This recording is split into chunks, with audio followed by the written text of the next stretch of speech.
Well, hello. We're going to go ahead and do some of the summer wild edibles out of this review that I started back in the spring. By this time, many things that was edible there in the spring is no longer edible. But what's coming into season now are the raspberries, mulberries, blueberries, blackberries. With summer being here, you're going to have to be real careful about poisonous plants and stuff like poison ivy and briars and stinging nettles. This can be harvested in the spring and in the summer, but you want to wear gloves to avoid the stinging hairs, or use scissors to cut young shoots and tender top leaves directly into pot or bag. Later, the leaves are too gritty and tough. Now, to destroy the irritant about it, you're going to boil it, okay? And then you're going to add some seasonings, lemon butter, that sort of stuff. But this plant does have a bad reputation to it. However, it's a versatile plant. This next one, reed grass here, I didn't know about it, so I want to share that with y'all.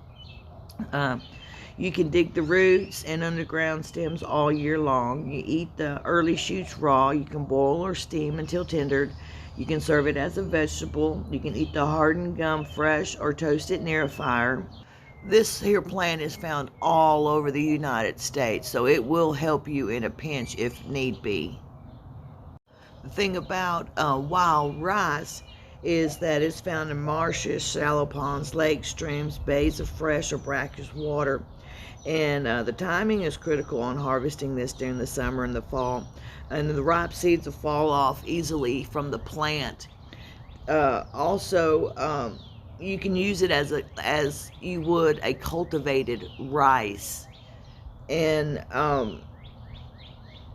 there's no poisonous lookalikes, but pink or purple fungus will grow on these, so be careful. Never knew this about a Spanish bayonet. I always thought it was a yard ornament or a cactus just by itself, but you can actually eat these.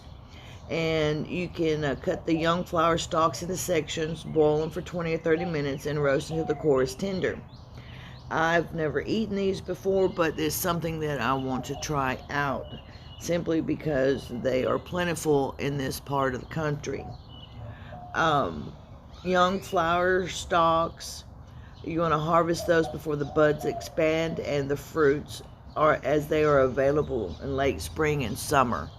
Wonderful thing about sunflowers is that they are edible as well. Everything is edible on these. But in this here book, it says to separate nut meats from the shell, break the holes with a chopper, very coarse grinder, or food mill. Pour broken seeds into water, stir vigorously, let it settle. Nut meats will sink and shells will rise to the top. And then here's a kicker. You can skim the shells for making coffee. And you can use the nuts in recipes and roast them. You know how to eat sunflower seeds. But to produce the oil, you thoroughly crush and grind the raw seeds. You boil it in water, then you skim the oil off of the top of the broth. It says that you can eat the flower pods before they are ripe, and you saute them like spinach. Who knew all this about a sunflower besides being beautiful? Okay, this here mesquite is one of my favorites. It is such a versatile tree. But anyway, I suggest you doing some research on your own on your wild edible plants in your area. Mesquites are very abundant around here. The one thing about a mesquite is that it does have major thorns on it, and they will stick you good. The other thing is the seeds that are infested with the bean beetle larvae, you want to get rid of those, and you'll be able to see the holes in the pods. But the mesquite tree it's just an amazing plant. Beautiful wood too for furniture. It is also, in my opinion, one of the best woods to use for barbecuing. It gives the food such a wonderful flavor. Go price some mesquite chips at your local store and tell me what you think about that.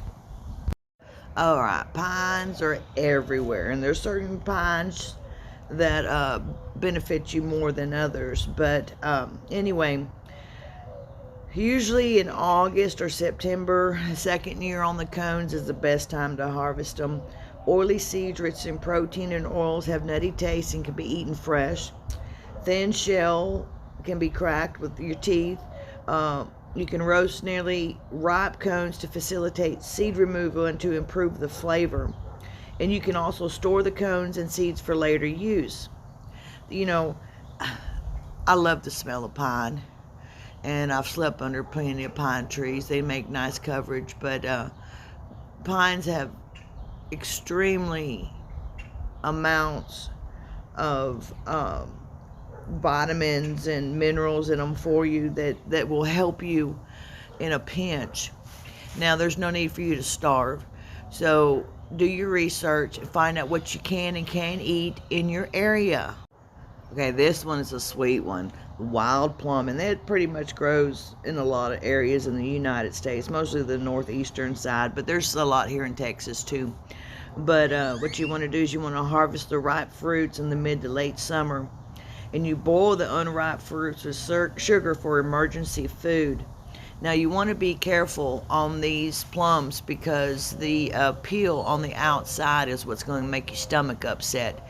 It's the sweetness in the middle, the meat of the plum, that's going to benefit you. So I hope you enjoyed this video. Do your research, learn what you can eat in your area, keep on prepping, and don't starve, baby.